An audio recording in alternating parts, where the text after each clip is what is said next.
Hello, I'm Mark, and you probably don't know who I am. That's fine. I have a very small Let's Play channel on YouTube where I mainly focus on tower defense games, 4X strategy, space games, that kind of stuff. But Slay the Spire has been floating around my household for years. My kids all play it. My wife has played it. Every time I go in the living room, someone's on their phone playing Slay the Spire. And looking over their shoulders all this time, seeing them playing this card game, was just like, it's not my jam. I'm into RPG stuff, hardcore sci-fi strategy. But finally, I had to give it a shot. I realized that the game has been around for like 7 or 8 years now. It has real staying power, and the people that start playing it don't stop playing it. It takes a little bit to get into it, though. So I thought, let's just do a kind of a average player's introduction to it. This isn't like master strategies, and you'll be the most Slay the Spire player there ever. It's just like, this is stuff that wasn't obvious to me to start off with. We'll discuss it. That's it. Super simple. I created my Infinity Tower because you can play it more or less infinite times. So we're going to hit play to start with. You can see right off the bat there's 3 play modes. Standard, which is where you got to start. And then Lock, they have a daily climb. That's essentially special rule sets and cards and things like that every day. It's a different combination, kind of random. And you play and you can score against the rest of the world. And actually be on a leaderboard if you want to, whatever. And then finally, custom. That would let you choose your own rules to play sort of the way you want to. But in general, most games are going to be in the standard mode. So we'll select that. And you can see these are locked until we've done a certain amount of standard. You got to start somewhere. Right down here, choose your character. Well, currently we only have 1 character available to us. This is the Ironclad. The other 3 are locked, and you can see it very specifically kind of tells you this character is unlocked by completing a run with the Silent. Well, this is the Silent, and this character is unlocked by completing a single run of the Ironclad. Don't sweat it. Ultimately, though, there are only 4 characters. They all play in unique ways, and they have access to different cards. So as you've played through the first guy, and you're pretty good at it, you think you're hot shit, eventually you'll look at the second character, the Silent, and say, maybe I should try them now. And it'll be a new experience because they'll play differently with different cards, and you'll have to learn the balance, the mechanics, the ways to win. And as you play through, it gets progressively harder with each hero, and each hero is a new challenge. And eventually you'll unlock and win with all the heroes, and eventually you may get to slay the Spire. I've never slain the Spire. You could easily spend a year trying to do it, or spend years trying to do it and never quite have the skill to get it done. Gets pretty complex, but in general, it's a very relaxing, easy to play game. You can get through a match in 30 minutes, 45 minutes. So it's not a huge time commitment, which is another great thing. So I'm just going to select this hero here, and see my face box is covering that up. I'm gonna move that. Hold on. Yeah, where did I go? Okay, here we go. Ironclad, HP 80 of 80. Gold 99. Now, the HP, even for all the heroes, is going to be around 70 to 80. There's ways to lose max HP by a little bit. There's ways to gain max HP. But in general, it's always going to be in that 80, 90 range, somewhere around there. Gold 99. You can make many hundreds and sometimes even thousands of gold on a playthrough. You will be spending that on cards, potions, and items. But here's a quick little background. The remaining soldier of the Ironclads sold his soul to harness demonic energies. Burning Blood is a special artifact he starts with, and it's an item, we'll say. At the end of combat, heal 6 HP. Now, healing is quite rare and hard to come by in the game at times, so to get 6 health back at the end of every fight is a pretty good item buff.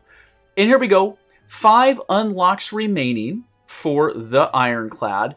We have 0 of 300, we'll say, experience for the next unlock. This is a brand new playthrough I'm starting on with you folks. But yeah, we'll make it all the way through the Ironclad, and then someday you can make it all the way through the Silent and on to the remaining characters. So we'll hit Embark. All right, so there's a few things going on. That was the map that just scrolled by us. This level is called the Exordium. And I guess it's like I would assume that means an exhortation to go and adventure, to try and slay the Spire, potentially. The Slay the Spire game is steeped in mystery and mystique, in unknown and unusual, dreamlike entities. Everything about it is a mystery that it's like a foggy dream. It's not a nightmare per se, but it's a dream where you don't have full control, and it's very murky, and you're trying to find your way through it. And they really play to that through artwork and through the lightweight storytelling that they're doing in the game. It's fantastic. Let's look at the game screen real quick. I'm hoping my face box is in a spot where it doesn't mess anything up, but we'll work across the top. We'll just kind of look at everything, and we'll jump into combat. Now, me doing these videos, it's probably going to be 3 parts, probably be about an hour apart, because we have to climb this map 3 times to face the heart at the end of the spire, to face the heart of the spire and try and slay it. We're not going to be able to do that on this first playthrough. But we're going to play through the map once. That'll be the first video. On the second time, we'll go to the city. We'll play through that map. And the final one, we'll play through that map to try and get to the heart at the end. That's kind of the way it plays. Now, when you're playing it, you could probably get through this map in 10, 20 minutes. And the next map in 10 to 20. And the final third map in 10 to 20. It's always 3 runs through the map is 1 run of the Slay the Spire. So, in general, an entire playthrough won't take more than an hour. If you die before you get through the third map, it's no problem. You still gain experience. That 0 of 300, you'll get 80 or 120 experience. And the next time it plays, it automatically saves your progress up to that point. But you'll start the maps all the way back down at the beginning. You don't really save your spot. The game auto-saves for all intents and purposes. And you're going to play through this map again and again. However, let's talk about the map first of all. It randomly draws your pathways. Think of these as like little hallways and pathways and stairs through the tower. So you start out with, you have essentially enemy fights, and I can see the key over here tells me these are enemies, standard enemies, bog standard. In general, the first rank or 2 are much easier fights. They get a little bit harder as you progress through. Eventually, you can get to one of these horned creatures, and that is an elite enemy fight, and they will be tougher. Now, you will learn all the enemies in the tower eventually. There's only a couple dozen of them altogether, enemies and bosses combined. There's not some huge compendium, some 100-creature monster manual you have to master. But the nice thing is, although the enemies are more limited, they all have unique strategies that you want to use to defeat them. And depending on the cards in your deck and the hero or character you're playing with is going to greatly affect how hard the fights are. So you can have some completely mid-tier, normal monster you're fighting that with one build, you could wipe them out in the first round because you just happen to be set up perfectly to take them out and take no damage.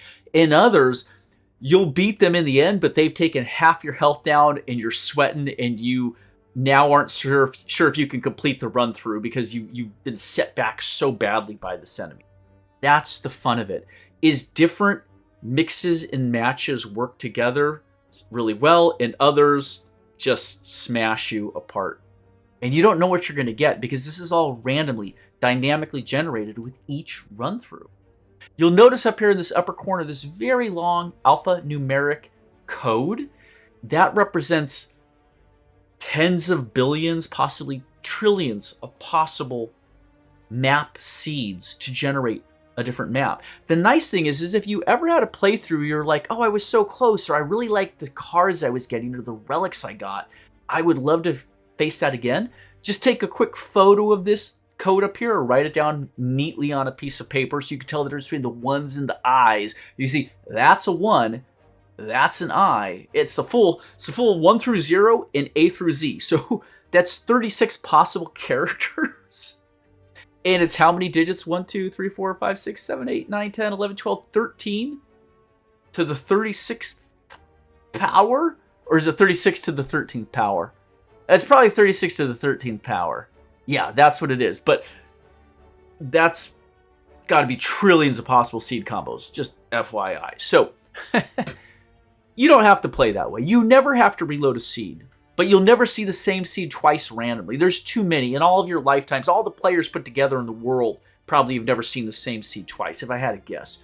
But if you ever wanted to see the same map again, you could take that picture. Not only will the layout of all these icons on the map and the pathways be the same, but the rewards and where the monsters are will be the same. The cards presented will be the same. So you could theoretically exactly follow the same playthrough, at least until you get to the fork in the road, the quantum uncertainty, where you go left or right. You choose A or B, yes or no. You go left or right, and you live or die based off of that choice.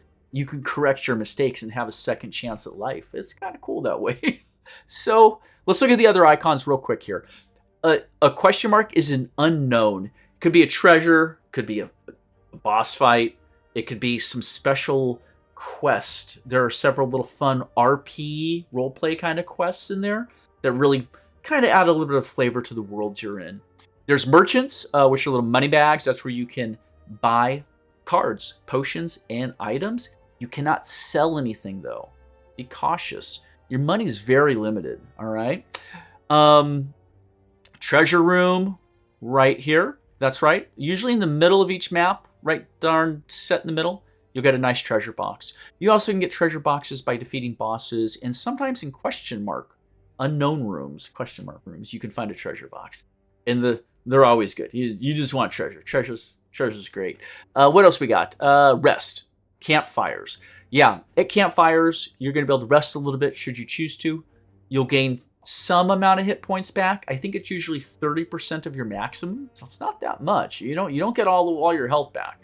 But as you play through, you'll find different things you can do at rest sites besides healings. Training, improving cards, prospecting for items in the ground. Yeah, it's kind of fun. But you'll see that. Let's just keep going. So up at the top bar here, we have the Infinity Tower. That's my name I came up with for the playthrough. We are playing the Ironclad character.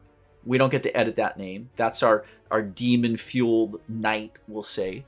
There's our hit points. There's our money, 99 money pouch. These are 3 potion bottle slots. We don't have any potions yet, but we can get more. Up here is the time we've been playing. If you ever want to try for speed runs, yeah. No, I was gonna say who cares, but if you're doing a speed run, you obviously care, and there are a lot of people who do like to do speed run trials and all that. It's fine. It's not my jam. So the map is here. So if we ever are in the middle of a battle, or we're at the merchant, or we're in a rest site, we can't see the map then, but we could hit the map icon to bring it up. So it's kind of cool. We have our deck. Oh, there we go. There's our deck. We might as well look at it since we're here. We have strike cards. We have defense cards. We have the bash card. 10 total cards. You can see the number 10 right there. This is the standard, bog standard starting deck for the Ironclad. You're always going to start with this. Even when you've played the Ironclad for a long time and you've gotten through all the unlocks and you're a master of the Ironclad, this will still be your starting deck. Yeah, FYI. But there are many more cards that will become available to you as you play that you'll earn as you progress through. But you always start in the same spot with each character each time. Now, different characters will have different cards, though, the whole set. But I digress. Let's return over here. Boom. Back to the map. I think that's probably enough. We've looked at everything that's on the screen. Oh, wait, there's one more thing. Here is our item. There's our Burning Blood. At the end of each combat, heals 6 HP. As we gain more items, relics, whatever you want to call them, they will be displayed as little icons all across the top here. You can fill up the whole thing. You can get 20, 30, 40 items. And they cumulatively will make you quite powerful, depending on which ones you get. So down here at the bottom, you're going, well, I can choose only one of these 5. You see they're kind of bouncing. They're pulsing. I can't choose this one. I can't choose this one. I can only choose one of these 5. So what I'd recommend is you go, well, what's the difference? Well, there'll be different little monster fights in these depending on the seed up here. But there's no way for you to know that, right? So we'll just choose one. But I want to think about a couple of things. I want to think, well, I want a chance to get some cool question marks. They're usually fun. I like I don't know what's going to happen, but fun RP stuff. I might want to have a chance to buy some equipment at a merchant. I'd like to see a merchant. And I want to make sure I can rest. So some paths don't have any merchants, right? Some paths over here, this one on the right, doesn't have any rest sites. Well, until you get to there, but you get my point. It's a little bit of a mix. Maybe I want to get to one of these hardcore boss fights early on, right? One of these guys? Jeez. This route over here doesn't have any elite boss fights, right? No elites. But there's one here, there's one here. So I would recommend simply choose a mixture. Don't go all into one, all into another one. You want to experience the whole game. So yeah, just take a light mixture. Let's take this path here. We're going to start here. We'll get that question mark. We'll do a couple fights. We'll fight that elite, and then we can pop up here to a question or a shop, merchant, and branch off to maybe hit a rest site if we want. So I see that fork is being given us some good options there. So yeah, we'll start right there. Doesn't matter. You can't mess this up. It's giving us a quick tutorial. Defeat enemies by playing cards from your hand. So you essentially just left mouse click on a card and drag it at the enemy you want to target. Cards require energy to play. Once you're out of energy, you end your turn. At the start of your next turn, you draw new cards, like most card games, and you'll get new energy. We'll hit next. Play defensive cards to gain block when your enemies are about to attack. That's right. The blue shield is going to represent block. Just think of it as armor, but it does get used up and worn down. And you can see what your enemies are going to do. Interestingly, Slay the Spire has a very unique mechanic where it shows you what your enemies intend to do on their turn. You always go first. You'll get your cards dealt. You'll play until you run out of energy. Cards take energy, most of them. And then you'll end your turn. Then the enemies go. Then it's your turn again. But I can see here, this little rogue, this little thiefy guy wants to use his sword on me to deal 10 points of damage. I'll know that before it's his turn. Unique mechanic. All right. Enemy intent is what we call it. Here we are. We're in the actual fight right now. So here is my Ironclad Warrior with 80 of 80. He's got a straight up health bar. I'm sure you've seen those. Down here in the corner, this is our energy. We have 3 of 3. We'll always start with the Ironclad with 3 energy. This is the way it is. Now, this is our draw pile. There are 5 cards in our draw pile.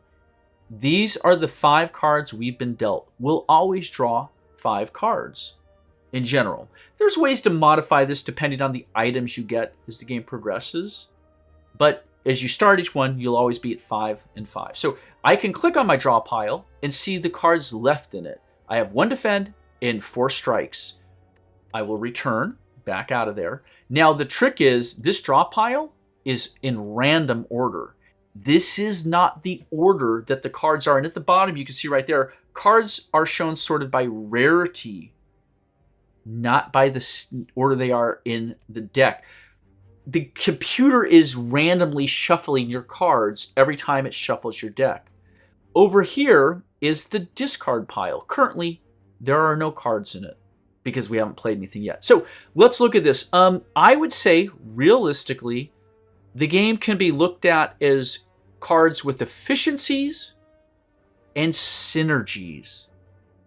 We don't have any real synergies to start with, but in general, we want to play the most efficient cards. So let's take a look at Strike. It's the most basic one. For 1 energy, I can strike. Essentially, it's an attack. You can see right there, it'll deal 6 damage. Pretty cool. So I could hit this little guy, deal 11, or 6 out of 11, or I could hit this guy and do 6 to his 14.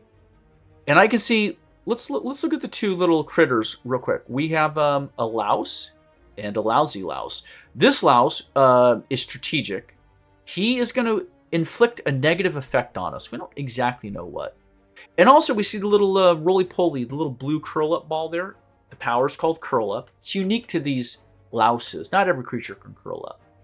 On receiving attack damage, rolls up and gains 4 block once per combat. So it's essentially just going to curl into a protective ball, but after its turn, it will unroll. That won't happen again. So one strategy would be to make each of them roll up now. This one intends to attack us for 7 damage with a little pokey dagger. It's not really going to stab us, but it's going to attack us, and that small dagger represents a small amount of attack. The weapon, the little red weapons get bigger and more aggressive the more powerful the attack is.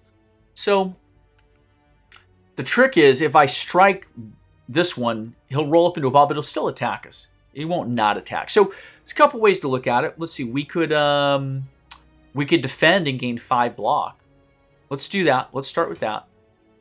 I played that card for 1 mana. You can see over here I'm down to 2 or 3 mana. And I gained a blue shield with the number 5 on it. All right. Now, when this louse attacks me, the shield will absorb 5 of the 7, leaving 2 damage to go through. That 2 damage will be deducted from my health. I am going to, for the sake of illustrating, let that happen. I'm not going to kill the louse, or I'm not going to defend again. I could prevent all the damage. I'm not going to. So, but we have 2 mana left. Or 2 energy. Sorry, I call it mana, but yeah, energy. Let's use the big bash. We'll deal 8 points of damage to this louse, and it will apply 2 vulnerable. What does vulnerable do? Well, you see the little gray pop-up right there? Vulnerable creatures take 50% more damage from attacks. So this card right now would deal 8. This card would deal 6. But if this creature is vulnerable, it would deal 12 points or 9 points if it had the vulnerable condition. Let's try it. Let's do bash on this guy. We're going to hit him for 8 points of damage. So his health is going to go down to 6. 14 minus 8 is 6. A couple things happened. He curled up into a ball. He actually got 7. He curled up tight. But you can see he's still going to attack us. Yeah. But there's one new icon, this little broken heart with the number 2, means that he will receive 50% more damage from attacks for 2 turns. That's what the 2 means. So, we're out of mana. There's nothing else we can do. We're going to end our turn. Simple enough. You can see that the 3 cards remaining in our hand down here shot over into our discard. And 2 things happened. This first guy spat webbing at us. And what the webbing did, you saw the webbing kind of shoot at us like Spider-Man style. It weakened us. Our attacks deal 25% less damage for 2 turns. And so this broken sword is called weakened condition. And it has the number 2 because it's going to last for 2 turns. Pretty simple. All right. This guy then decided to come in and attack us for 7, which he did do. Sure enough, our block of 5 is gone. The 5 was subtracted from 7, and we lost 2 health, as I said it was, or it would. We're down to 78 health. I could have completely prevented that, but I wanted to illustrate how combat works.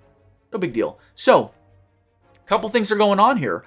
Both louses want to attack us. This weaker one for 5, this stronger one for 7.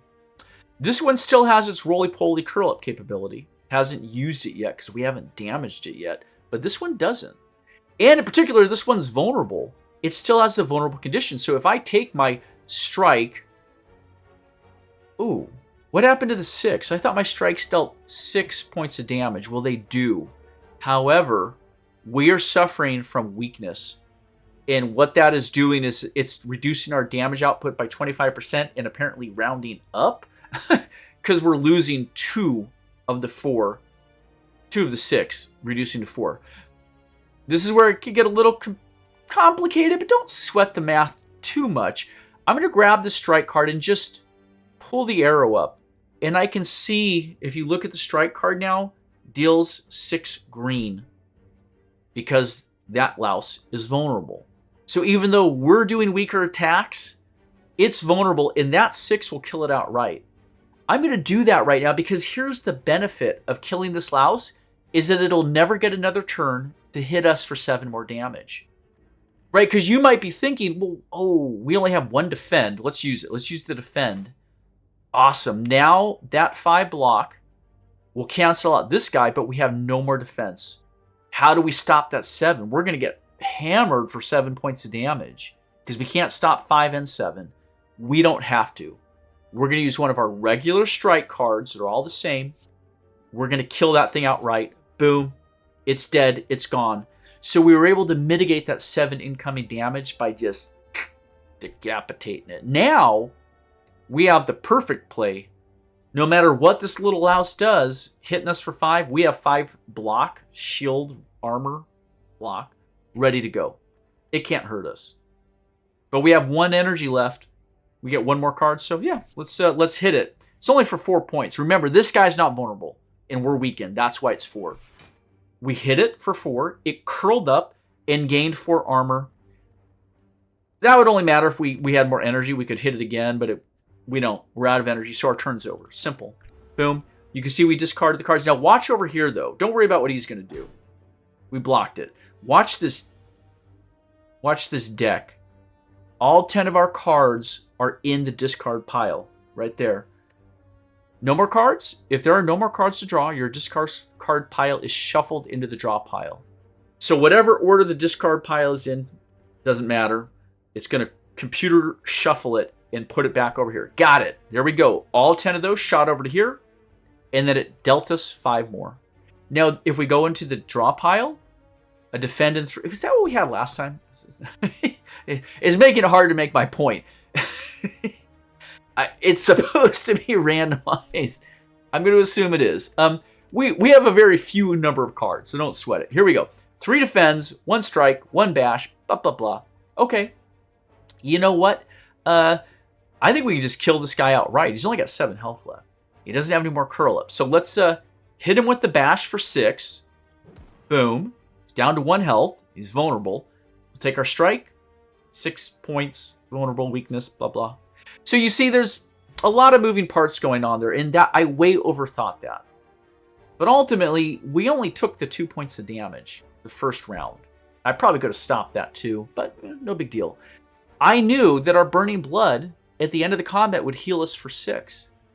So if you think about it in that way, if you're thinking about efficiencies and synergies, no matter what, I always could have afforded to take 6 points of damage. Not more than that. But 6, up to 6, who cares? I'll get it back at the end of the fight. It puts me at 80 at max. I can't do any better than that. So I had a little bit of health to trade strategically, or tactically speaking. Yeah, there you go. So the Burning Blood kicked off. You actually notice our health is back up to 80. It actually, right as that ended, it threw a little green 6 for our health. Green means good, red means bad. So we're back to full health, and here's the spoils of war. 11 gold goes into our money bag. We're up to 110. 99 plus 11 is 110, simple. And we get to add a card to our deck. We're going to click that. I have 3 cards to choose from. Typically, you'll always be presented with 3 cards. There are some items that can affect that, giving you more, giving you less. Don't sweat it. But we do have to choose one. We don't get all of them. Now, this is where the strategy starts. If the cards we play on any given turn is the tactics, the cards you choose are the strategy. We're going to choose one of these 3. It will go into our deck, and our deck will now have 11 cards. Every time we fight a monster, we'll say a combat, and win, we get to choose another card. So as you play through 10 combats, you'll have chosen 10 more cards on top of you'll be up to 20 cards in your hand. Now, you may want to keep your deck small so it's tight, fast, efficient.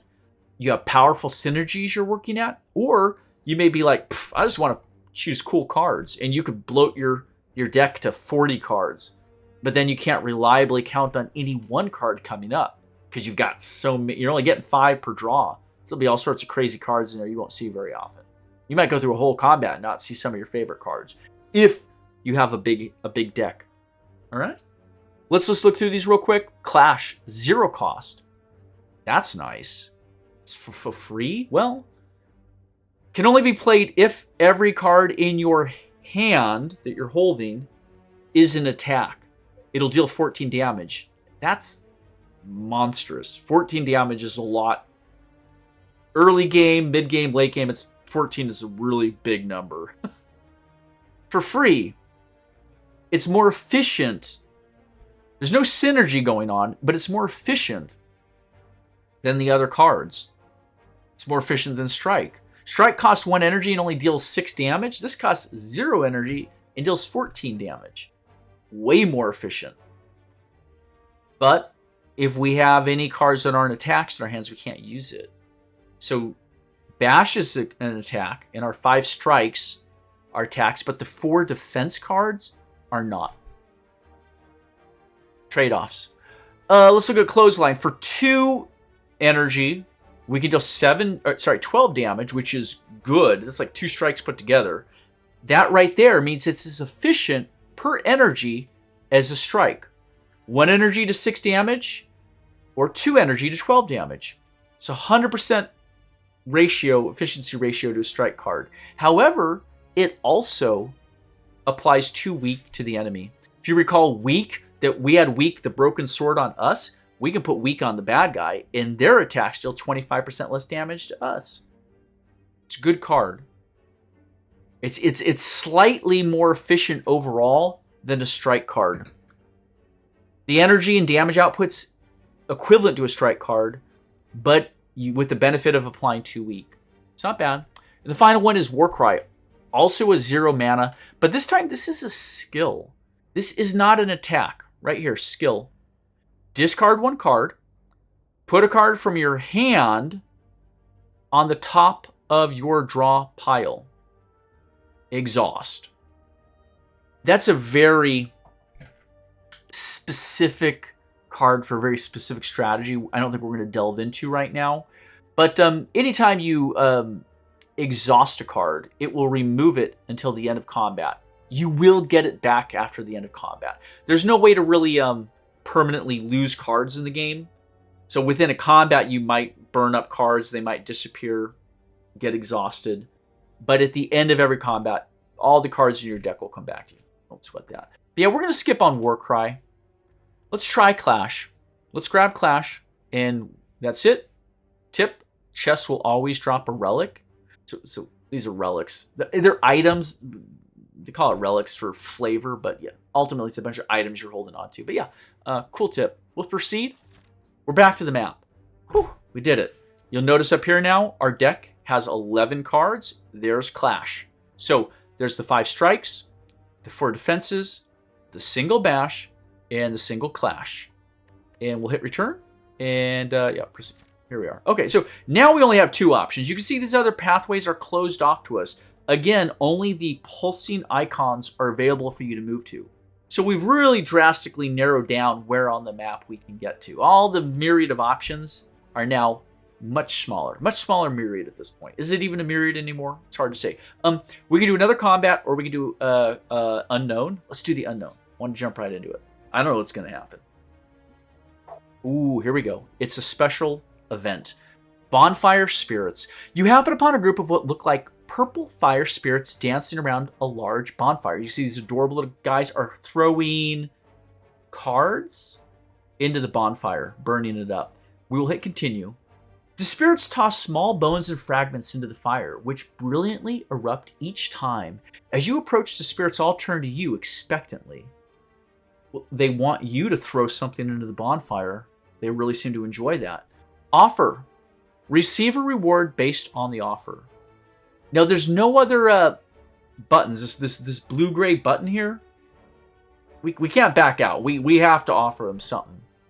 But I have an idea already. I didn't know this was going to happen, but we chose Clash, which works better the more cards in our deck that are attacks. You notice defends are skills. I want to have as few skills in as many attacks so that my Clash works optimally. So I'm going to give them a defense. Now, granted, it's a super basic card, so we're probably not going to get anything good, but here we go. Yeah, we burned the defend card. You toss an offering into the bonfire. Nothing happens. Because defend is like the most basic card we could have fed the bonfire. If you were to run into this event later in your climb of the tower, much later, you would have some cool, rare, epic cards that could give you some pretty good benefits, but this wasn't one. Spirits seem to be ignoring you now. Disappointing. Yeah, they're disappointed equally in us as we are in them, and we're going to leave. But you know what it allowed us to do? It allowed us to burn a card. I mentioned at the beginning, you can't sell anything. You can't sell cards. You can't just get rid of cards willy-nilly. But we just burned one in a bonfire. And in fact, our deck is now down to 10. There we go. 5 strikes, 3 defenses, 1 bash, 1 clash. They rhyme. That's cool. Leave. Here we go. So there's no other choice. We're on a single pathway right now. We must face these combats. So here we go. Next combat. Enemies will scale up in difficulty pretty quickly. Just that first rank is always really quite easy. So we have been dealt 3 strikes, 1 clash, 1 defend, and we are facing the cultist. This is essentially it's a person in a bird suit. They have the two little claws they're waving. To me, that's indicative of talons, possibly. I see there's like a bandage wrapped around the leg here. This creature is hurt, or it's trying to, in effigy, mimicry, pretend that it's hurt. You can see it's wearing a bird costume with these fake wings, these little feathers, and it's got this little bird hat on its head. It's strategizing. It's getting strategic. The enemy intends to use a buff. Now, the little green swirly cues mean it's going to use a debuff on us, but its blue flame means it's going to use a buff on itself, a positive buff. Okay, no problem. So here we go. I'm going to strike this guy, right? For 6 points. Couldn't do anything about it. I'm going to strike him again. I've got 2 energy left. There we go. Boom. He's down to 40. We've done 12 points of damage. God, I would love to use Clash. Let's drag Clash over. I have non-attack cards in my hand. I can't use Clash. Dang it. Look here. Strike would deal 6 points of damage, but Clash would deal 14. More than twice as much. But I can't use it. So let's use a little bit of strategy. Let's use the defense. Now, if you're paying attention, you'll go, well, the defense, it's not going to attack us this turn. And any block we gain will go away when we end after their attack. On our next turn, your block always goes away. You don't build it up. You don't go 5, 10, 15, 20. That's not how it works. So it would be wasted, except it's the only skill card left in our hand. So if I use my last energy to defend myself unnecessarily, I gain 5 block. You'll see by my next turn it'll be gone. So it will no benefit, except now, Clash, you see the blue pulsing border? Ho, ho, ho, ho, ho. Yeah. Even though we're out of energy, Clash is primed and ready to go for a massive 14-point hit. Bam! Down to 26. Well worth the sacrifice play.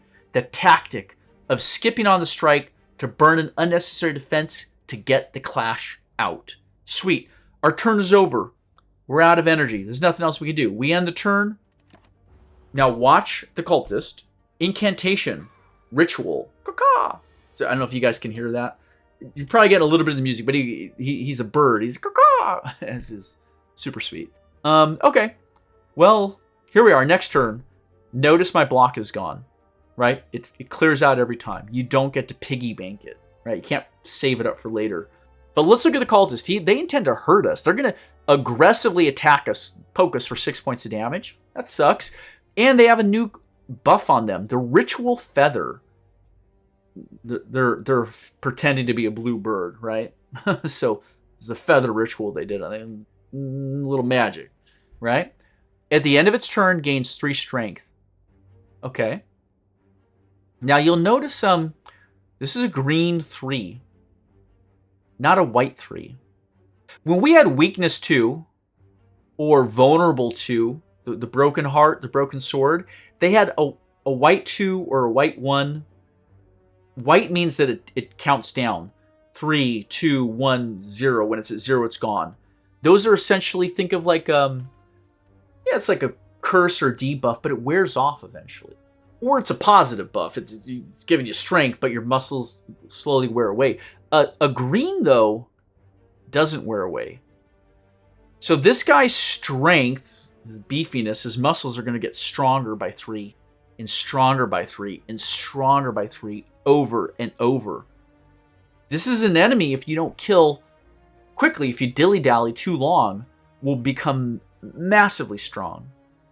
And we'll pay attention to what that strength does. He doesn't have strength yet, but he's going to get strength. So let's worry about killing this guy as quick as we can at this point. So a couple of things. Let's defend ourselves, 5 block. Boom. Now, that means we'll only take 1 point of damage on his attack. You're going, well, I could use another defend to take no damage, but remember, our Burning Blood is going to mitigate, is going to heal us for 6 at the end of the combat. We can take a little bit of damage with no ill effect. Cool. We have 2 energy left. Let's use the bash. It'll deal 8 damage and apply 2 vulnerable to him. Boom. Big smack. 8 points of damage. End turn. Let's watch what he does. He hit us for 1. and he strengthened himself. You saw the green strength pop up. Well, what just happened there? He gained 3 strength because of the ritual, and that strength is also a green, meaning it will not decrement. It won't slowly wear away. It's a permanent, solid green. Well, guess what? If he's still alive next turn, he'll get 3 more. That 3 on the feather will pump 3 more into that strength sword, the red sword, and it will become a green 6. And it'll go to a green 9 and a green 12. And eventually the hits will be monstrous. Monstrous, overwhelming hits. No big deal. So yeah, he wants to do 9 points of damage to us. He does have vulnerable, though. Meaning he'll take 50% more damage from one of our attacks, which is good because we need to deal 18 more damage. So, a lot going on with this one. We could bash him again for 2. But bear in mind, if you divide the 8 damage of bash by 2 energy, it's only doing 4 damage per energy. Its efficiency is low compared to a strike, which deals 6 damage per energy cost. And you go, well, yeah, but bash will give him vulnerable. Well, he's already got vulnerable. Now, if we use the bash, we'll apply 2 more vulnerable onto that. It'll go up to 3. Admittedly, we could continue to beef up the vulnerable, but at some point, you got to take advantage of the vulnerability.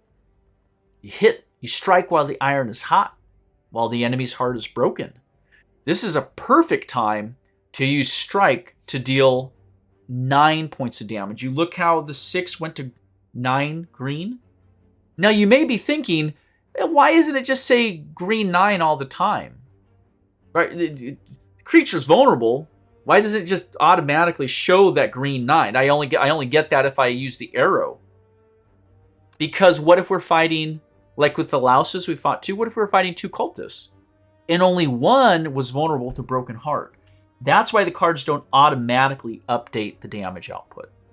But I think you guys already know where we're going to go with this. Let's hit them for 9, benefiting from their vulnerability. We did 3 extra damage. And I want Clash, but I can't use Clash until I get these dang defenses out of my hand. And I think we can do it. There's 1. There's 2. Now, immediately you're thinking, awesome. You actually, with that 10 block, can completely stop that 9 attack from coming through. True. It's not a bad thing. However, this guy's still vulnerable till the end of this turn. And we now have a Clash that instead of dealing 14 damage, will deal 21. Bye-bye. Yeah. So playing those defenses was not about gaining the block. It was about unlocking the Clash. Clash is a powerful card.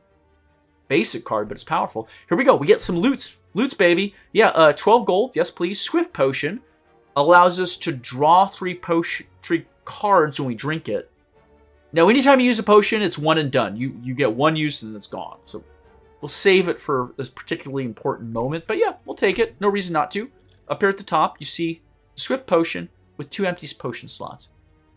Drink or throw potions during combat. Potions stay with you between rooms. Got it. And we get to choose a new card. 3 options. Those look pretty cool. Let's look over them. Let's see what strategizes, what synergizes with the cards in our deck. All right. So, True Grit. 1 energy. It's a skill. We'd gain 7 block, so it's better than a regular defense card. And exhaust 1 card at random from our hand. I don't really like that. I don't like the fact that it exhausts a card, period. And I don't like the fact that it's random because then I can't control what it is. The only way I could control it was if I saved True Grit till I'd already played my other cards and I only had like a Defend and True Grit. Then I would be like, yeah, if I play True Grit, the only card that can get exhausted is the only one left in my hand would be that Defend card or a Strike or something. It's the one way to kind of tactically control how that would hit you. But I don't want the skill. The more skill cards I have in my deck, the more it interferes with the function of Clash. I want to focus on attack cards.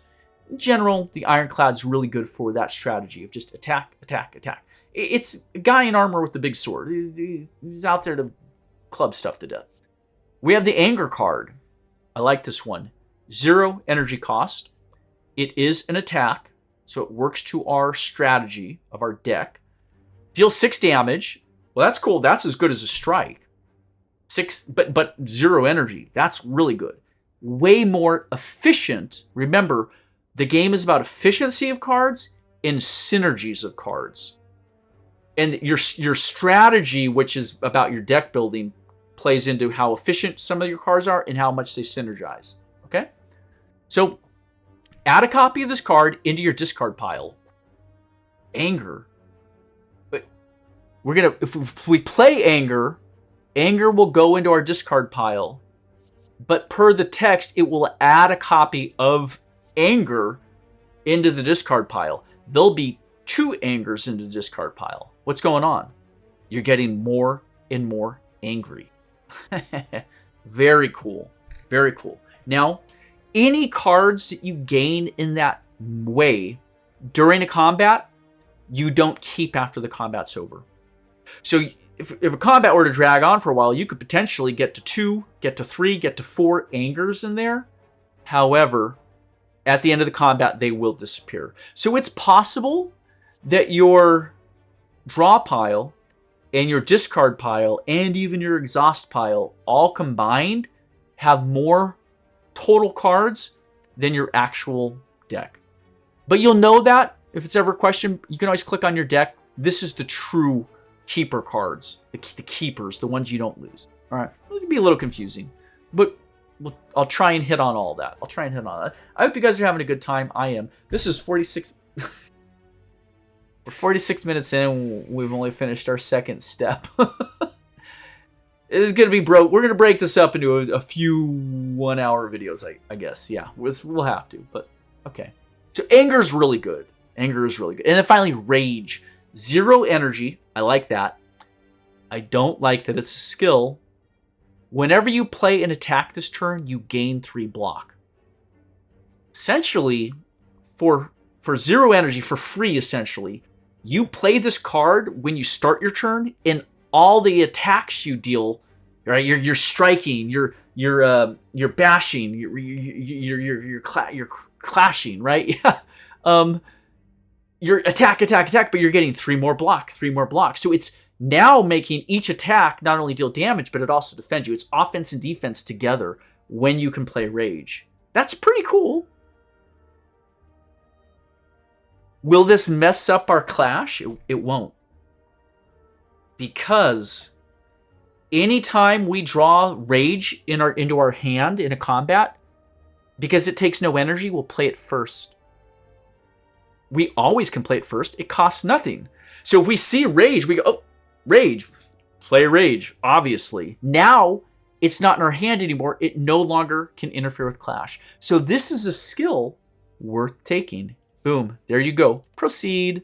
All right, we only have one option. Let's go through go a little quicker here. You can see that we're back up to 11 cards because we gained Rage. So I'm looking right here. No Rage. No Clash. These are just our standard boring cards. Here we go. We're fighting Acid Slime, this little green son of a gun. S for Slime. I don't know what the heck's the S for. Small? Maybe?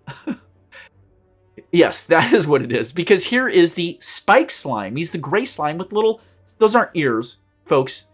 Don't be childish. They're not ears. They're spikes. Clearly, they're not kitty ears. I wish they were kitty cat ears, but they are in fact spikes. The artwork in this game is really pretty solid. I remember when I first saw the game again, like on a little phone, and I kind of look and I go, doesn't look that cool. It's not all flowing epic, but they actually really did a very, for an independent game, they did a great job on the graphics. And I would encourage you as you play, look at everything you're seeing. How many eyes? What color? How do they work? Are those ears? No, they're spikes. The bandage on the cultist's leg, you'll see later. Maybe not on this playthrough, but eventually you'll see why that cultist has a bandage. There's a story being told. The artwork on the cards oftentimes is evoking some other part of the storytelling relating to some creature or some other thing you're getting, some relic. It all ties together. loosely. You don't need to understand it. And that's the beauty of Slay the Spire. You don't have to get the bigger story. You can just play the card game. Just fight monsters, get loot. It's cool. You don't need to know any of it. It won't affect your play. But to those who want to delve in, to go into the dream of the Spire, pay attention. And it will be very rewarding. I don't want to say infinitely rewarding, but I call it the Infinity Tower for a reason. Long story short, they're going to put a negative effect on us. This guy, negative effects. So they're going to do bad stuff to us. It's coming. It's coming. One other thing I want to point out, though, about slimes. What do we all know about slimes? Slimes can divide. This is a small slime denoted by the S, acid slime S. This is a medium slime denoted by spike slime M. So that medium slime will divide into two. When will it divide? Well, you learn this mechanic that it will divide when you've reduced half of its health. Rounded up. Yeah, half rounded up. If it was 30 health, you would deal 15, it would divide. But in this case, you have to deal also 15 to get it to 14. You have to do half or more damage to get it to divide. The benefit to getting it to divide is it interrupts whatever it was going to do.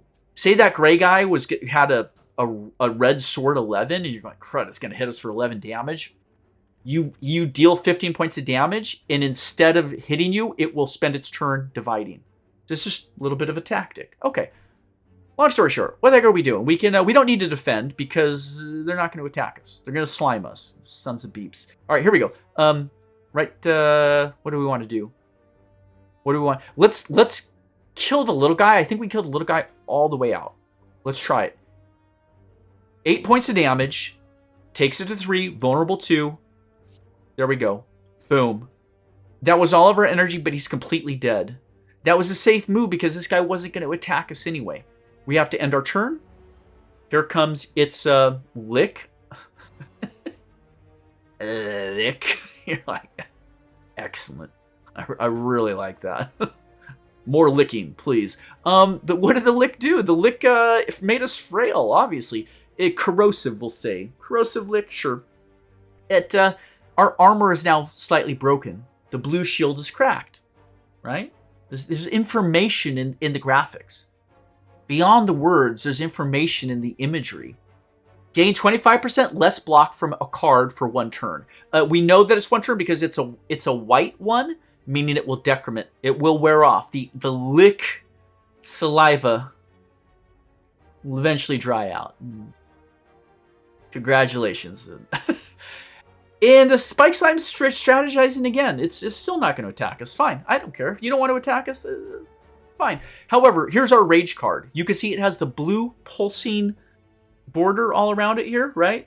Blue border right there, meaning it's ready to go. Actually, any card that we can play has the blue pulsing border. Look, defend is ready, rage is ready, strike or strike. Clash, not ready. We know it's not ready because we have a skill and a skill. Let's clear those out. Let's do some damage. Let's use rage. Rage. Okay. It put a buff on us. Perma buff. Green 3. It will not wear off.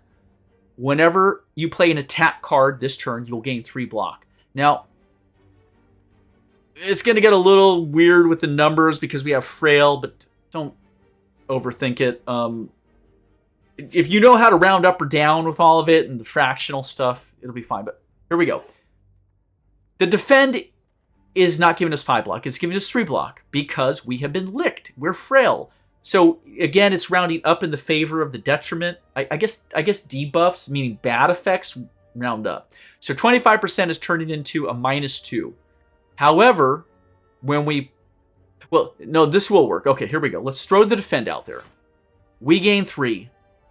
Rage did not give us an extra 3 because it's not an attack. That wasn't an attack card. That was a skill card that gave us some defense. Now, however, we have freed up Clash and our strikes. Whew. In fact, we can play 1 strike Boom, 6 points of damage. 1 energy left. We play the next strike, 6 more points of damage. And we have no energy left, but Clash is ready to deal a massive 14 points of damage. And you notice how we went from 3 to 6 to 9? Because what's going on is that lick... The lick, the detriment of the frailty is not affecting the rage. When I play Clash or I play Strike, I'm not getting any block from that. But I'm playing an attack which interferes with the magical rage on me, the effect of rage. But rage isn't a card. So when Frail says gain 25% less block from cards for 1 turn, you're thinking, oh, when I play Clash or play Strike, that card is giving me block. No, it's not. The attack is triggering rage because whenever you play an attack, you get 3 block. But rage isn't a card, so Frail doesn't affect it. So I went from 3 to 6 to 9, and when I play Clash, I'll deal 14 more points of damage, and that 9 will go to a 12. There it is. That dang thing is nearly dead. Like, we're just owning them. And let's end our turn because we're out of cards. Rage wears off. Lick. Just lick this again. That's cool. So, long story short, we're frail, whatever. It only has 3 hit points left. It wants to do 8 points of damage. It's never going to get the chance. Interestingly, though, let's look at something before we end this combat.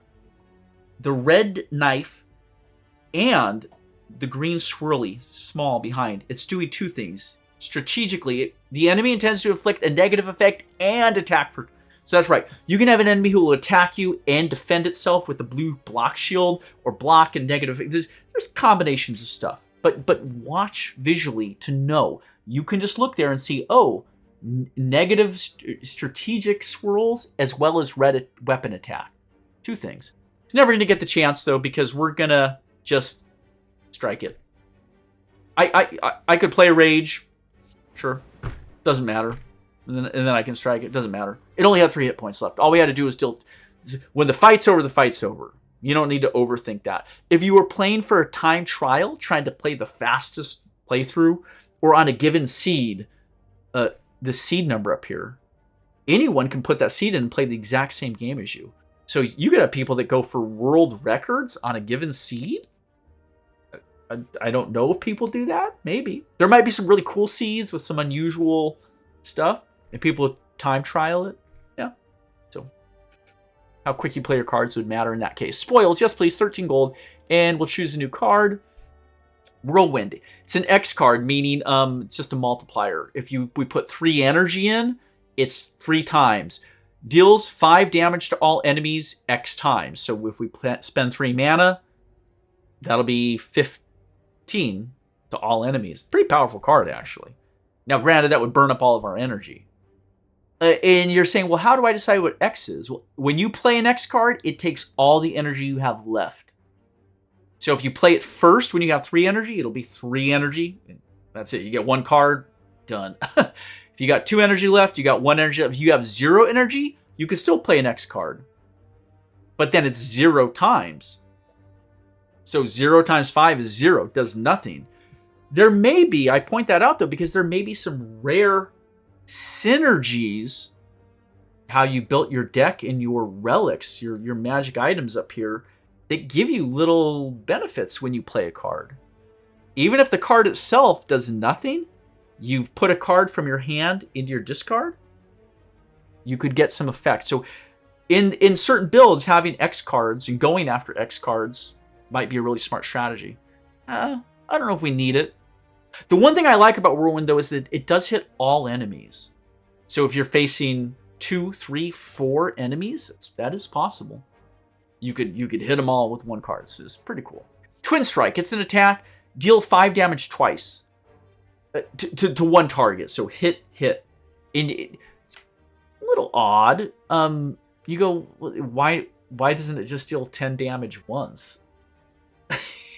Right? It's because we can get strength buffs. We haven't yet, but eventually we can get more strength.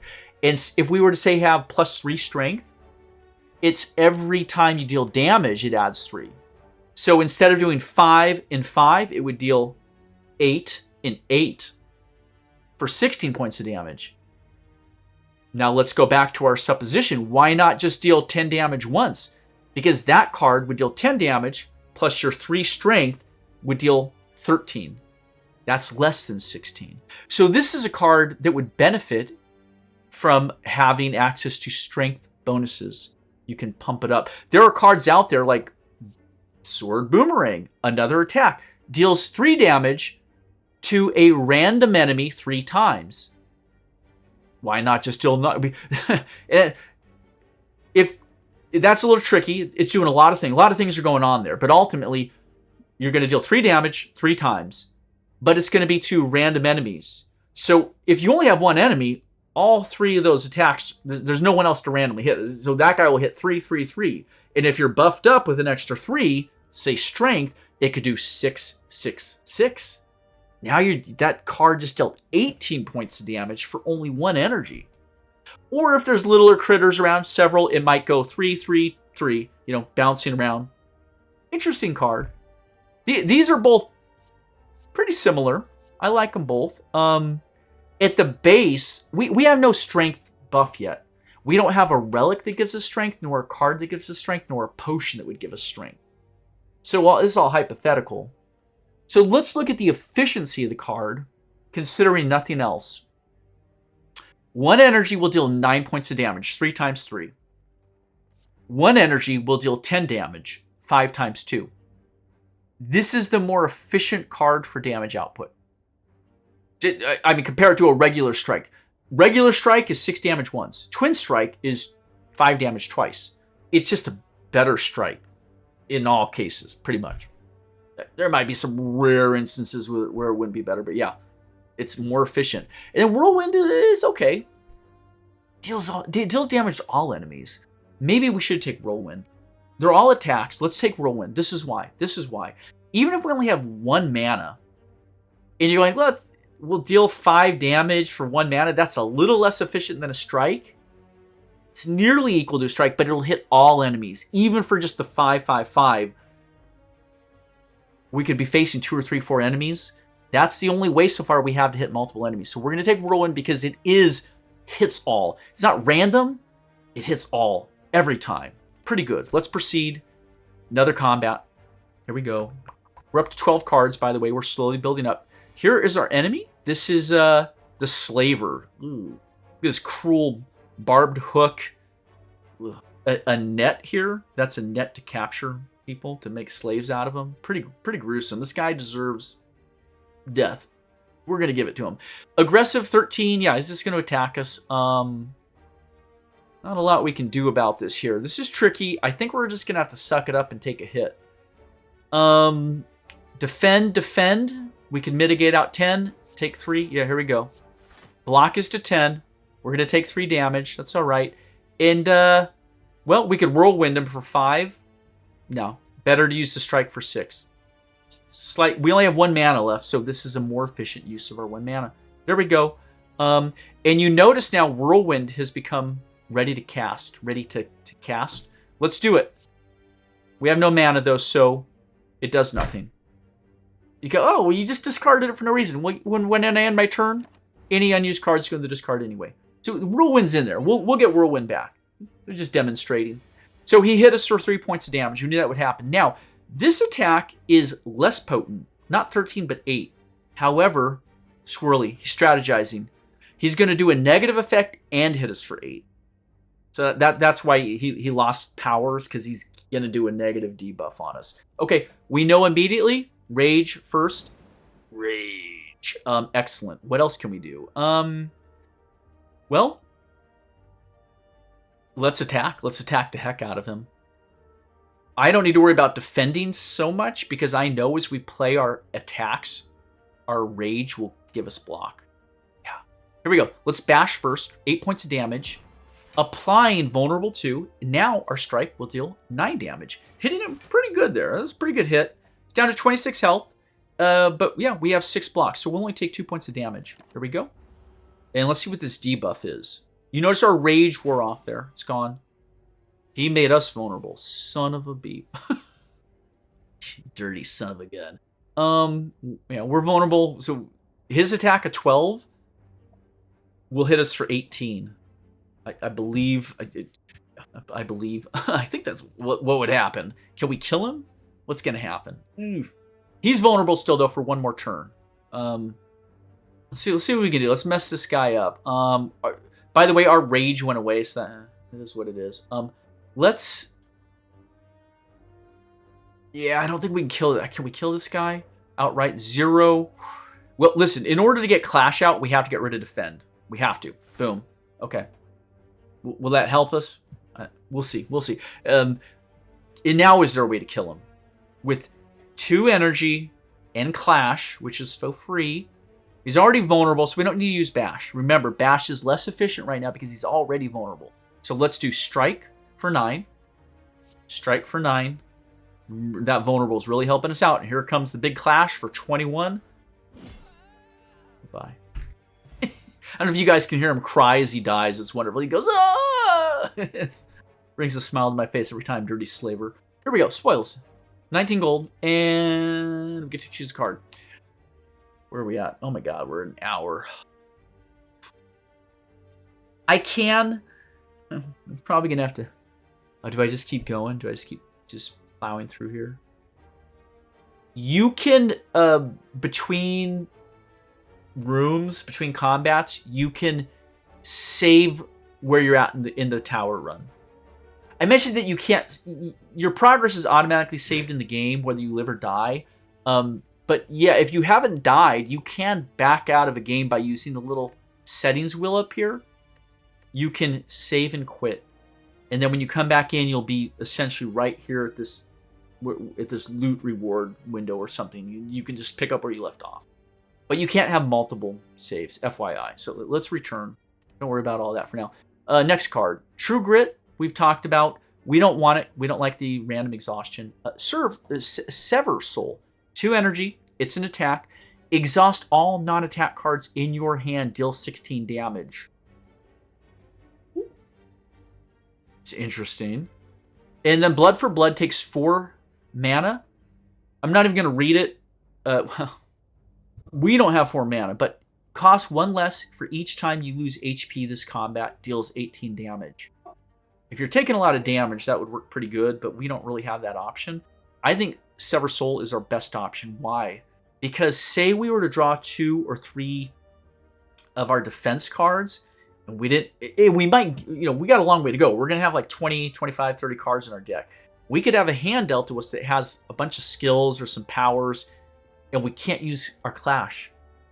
You use this card, you burn up all they'll just evaporate. They'll just turn to smoke out of your hand. Now all that's left are your attacks. And it deals 16 damage on top. Which is, for 2 energy, 16 damage. That's 8 damage per. Pretty efficient. It's more efficient than a strike. So we're going to take it. And it's an attack by itself, so it works well with the Clash. It's synergizing with the Clash, right?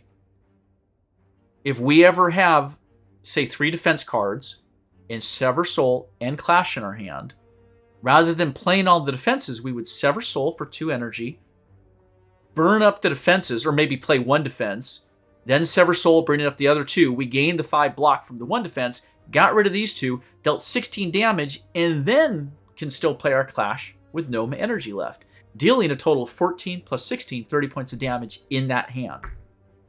Synergy. We're starting to get to the strategy, to the synergy. Okay, let's hit return. Proceed. Should we keep going? Yeah. Let's try and get to the treasure chest, and we'll stop it there. On our subsequent playthroughs, as we finish out this first map, and then we go to the second map and the third map on our first run through the tower, they'll go a little faster, so I don't have to explain everything. So again, this is long because I'm trying to teach folks stuff. So we'll break down the first part of this tower into 2 videos. We'll try and do the city as the third, and then the final run at the boss is the fourth. 4 videos in the series. Okay, let's keep going. Elite fight. Woo, this will be tough. But we're in good shape. Remember, even though we've taken a little bit of damage, our Burning Blood is healed. We've never taken more than 6. This could change that. This is an elite. Not a boss, an elite. Called Lagavulin. I made a cool piece of graphics of the Lagavulin with Gurren Lagann's pointy sunglasses on it. And then I was trying to print it on a print-on-demand shop. And they trademarked me. They wouldn't even... It's like, which I understand. It's trademark against Slay the Spire, and it's trademark against Gurren Lagann.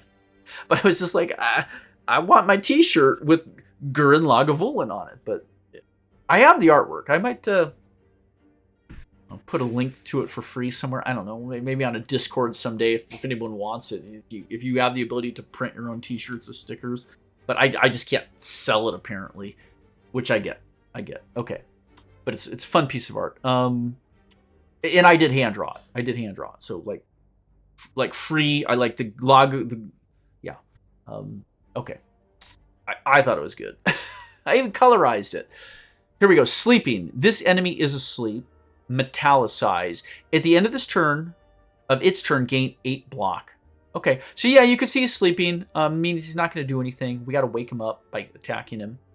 He has 8 armor and he'll gain 8 armor. So what are we going to do? Let's rage. Does rage matter? Not really. Rage ain't going to do nothing. Let's bash him. Let's get him vulnerable. Boom. Okay. Now, our 8 took out his 8 armor. We dealt no damage. But we did deal 2 vulnerable. So it was effective. Here we go. And strike for 9. Got him down to 100. He's awake. Metallicize wore off. So that's an effect that when the thing's asleep on the ground in its shell, it's like a crab. It has that armor, but now it's gone. So that's just for color. It doesn't really affect anything. But yeah, so now he's stunned. This enemy is stunned on its turn, so he still won't act, but he is vulnerable, so we need to take advantage of it. Let's end the turn. Remember, rage was not going to do anything for us. Stunned. On his turn, he does nothing. Now he's awake. So now he's awake and no longer stunned. He's going to hit us with the scimitar for 18. It's just a bigger weapon. The scimitar, the dagger, the sword doesn't mean. It's just being bigger and bigger numbers. 18's big. That's all. He's just going to hit us, but he's vulnerable for 1 more turn. So what do we got going on? We want to defend because we need to mitigate some of that 18. Here we go. All right, now Sever Soul. Yeah, the 2 energy, 2 strikes would deal... Well, hold on. Isn't that... Sever Soul with vulnerable will deal 24 points of damage, or each strike will deal 9. We could get 2 of them out. 9 plus 9 is 18, so no. Sever Soul is better. Better use of our 2 mana. We hit him hard, but our turn is over? Hold on. No, it's not. No, it's not. Let's hit return.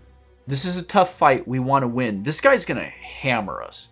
We will not come out of this unscathed, but let's use the potion. Why? Because we only have 3 cards left. It's going to give us 3 cards. We know what 3. Clash. He's vulnerable now. 1 more turn. Take advantage. Strike while the iron is hot. While the heart's broken, folks. 21 points of damage. Big hit. Crushing hit. And now we end our turn. Whirlwind won't do anything. Whirlwind won't help us. So he's going to maul us. 13 damage incoming. You saw the 13 pop up. Yeah. So things can go from good to bad real quick. What does he have waiting for us? Lagavulin has 18 more points today. He's just going to keep doing that. Just rock us. We don't have any potions left, but we have Rage. Rage comes out first every time, all the time. Now,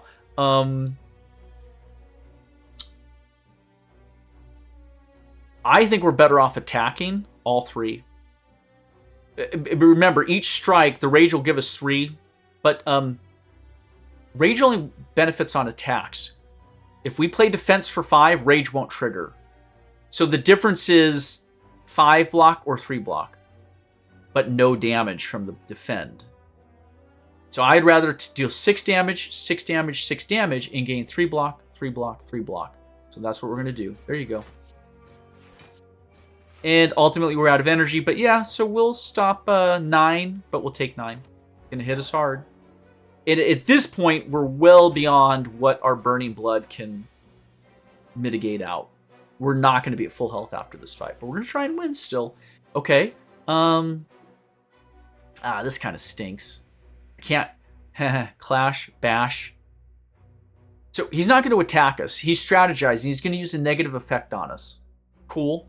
We want to deal as much damage as we can. In order to get to Clash for 14 points of damage, I would have to play these two, and then I can't play Bash, which would make him vulnerable.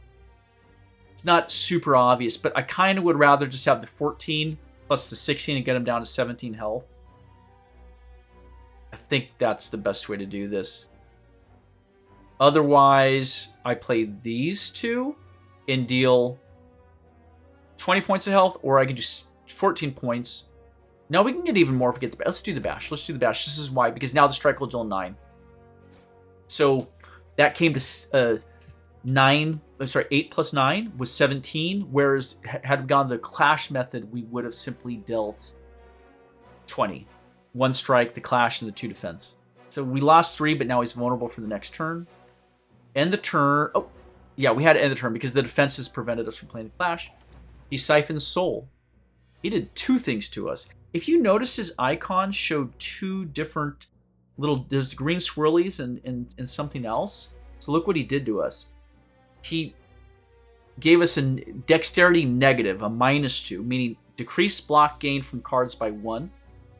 And he gave us strength -1, decreases attack damage by 1. I knew his debuff would do something like that. So I wanted to get the vulnerable in because it'll help boost up our attacks. He's going to hit us for 18 more damage. I would love to just find a way to do 20 damage right now and keep that last hit from coming through. Can we do it? Yeah. By playing Sever Soul, we can deal a lot of damage, get rid of the defense, and then clash him to death. Here we go. Sever Soul for 22. Oh, that'll be it. Right there. Okay. We gained 6 health back, taking us to 64. But yeah, we came out of that definitely scathed. Not unscathed. We're at 64 health, not 80. But elites pay out better. 26 gold. The Mercury Hourglass. This is our first relic. At the start of your turn, deal 3 damage to all enemies. That's not at the start of the combat. That's the start of every turn. 3 damage. 3 damage to everyone. That is nice. It's not like game-changing, but it's just free damage. So if we look at it as a matter of efficiency, it is highly efficient. It's for free damage to everyone. The more enemies we face in a single fight, the more that'll help us out. So we take it. Tip, relics. Relics found throughout the Spire grant unique bonuses and remain throughout your run. They can be found by defeating powerful foes or within chests. Got it. And finally, we choose our card. Power tip. This card applies a power to you when used. Powers are passive abilities that remain for the duration of the combat. So it's a permabuff. Yeah, that's right. Giving you new abilities and skills. Got it. But giving us the 3 cards, we don't have to take the power.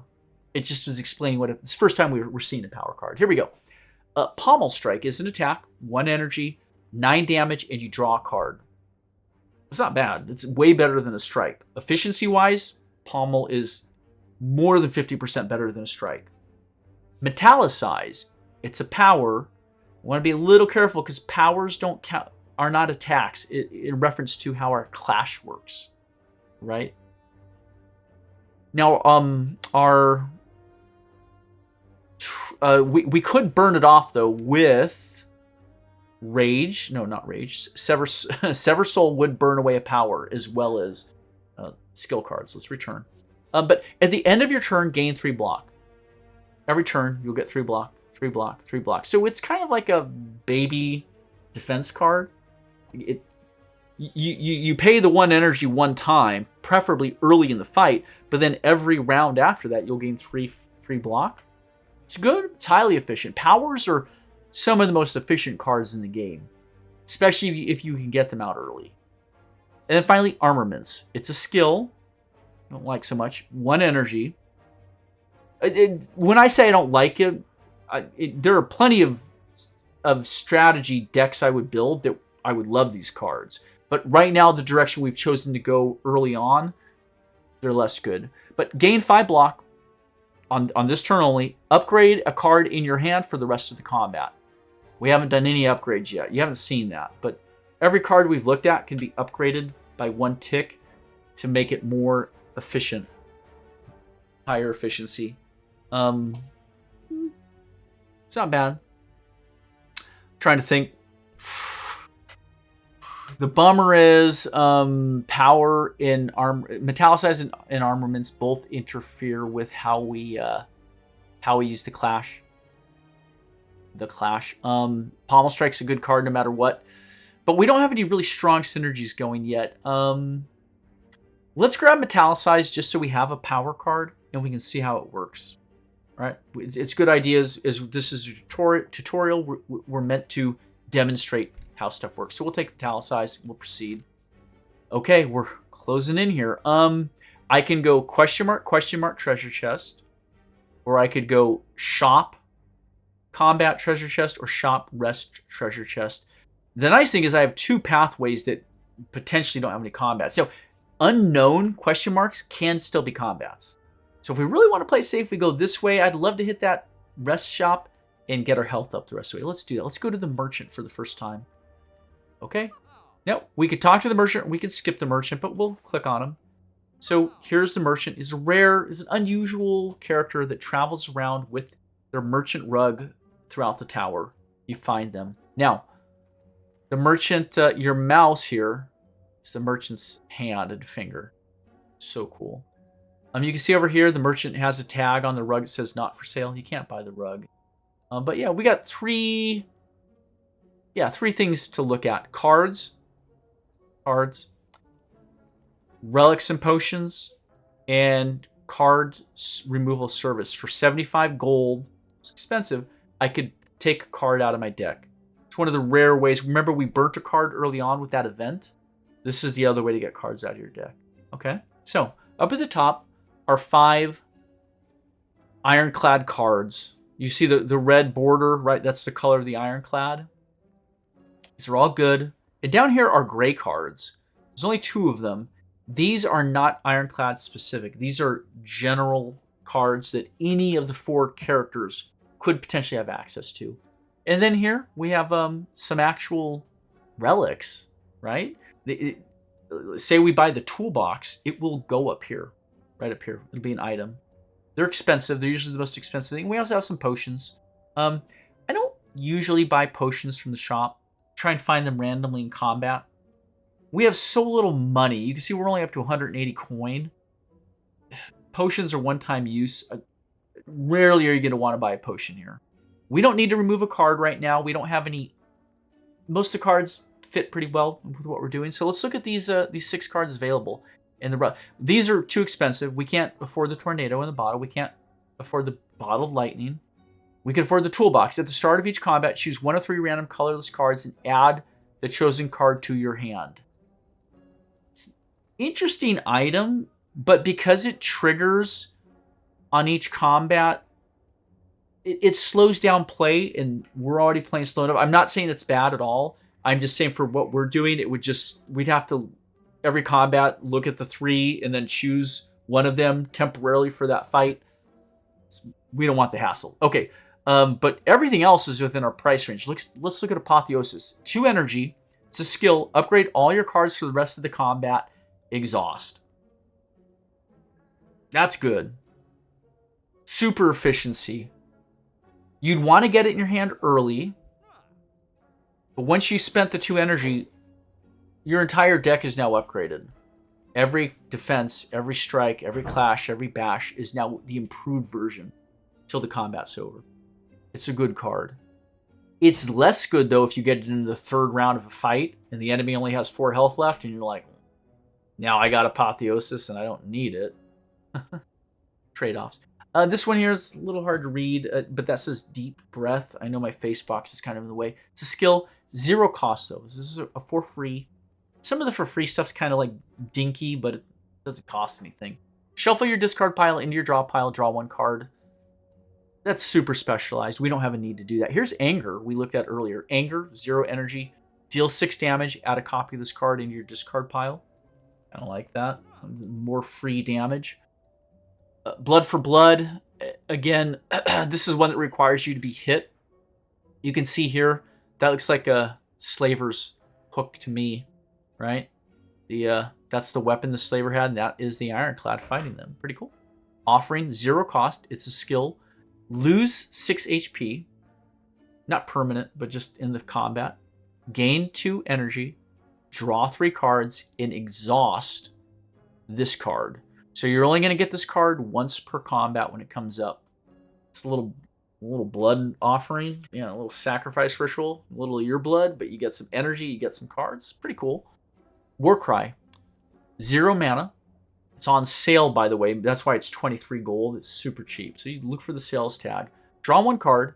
Put a card from your hand on top of your draw pile and exhaust this card.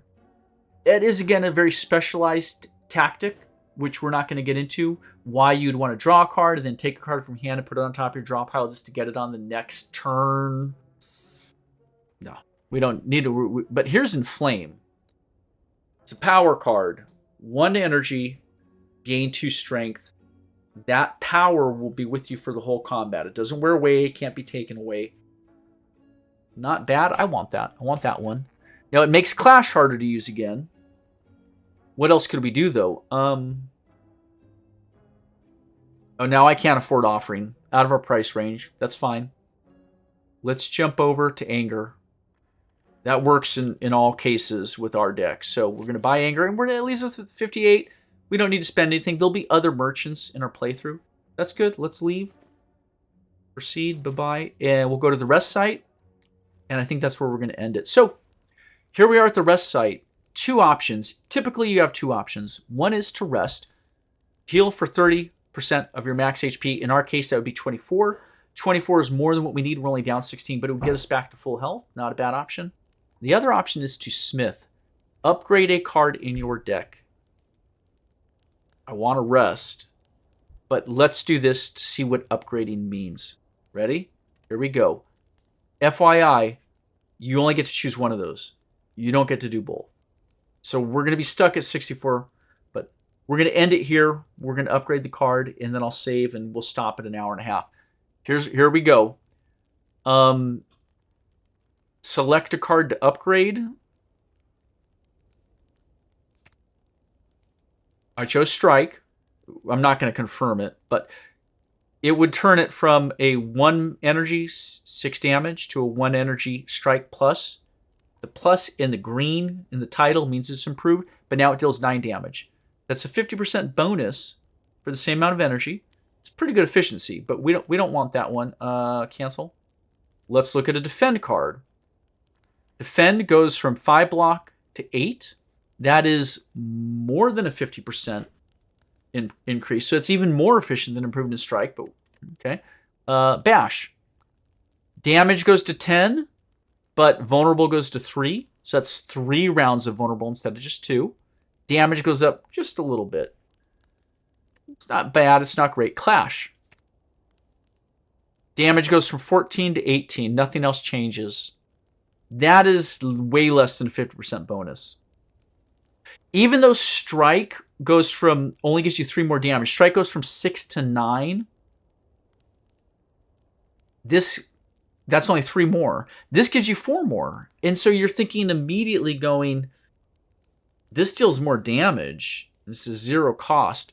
But the percentage of what the card does for you isn't as much. And so there's 2 ways to think about the game. Do you just sit there and do the basic baseline and say, I can get 3 more damage in my deck, or I can get 4 more damage in my deck? Which one do I want to do? 4 is bigger than 3. Okay. But the strike's still in your deck.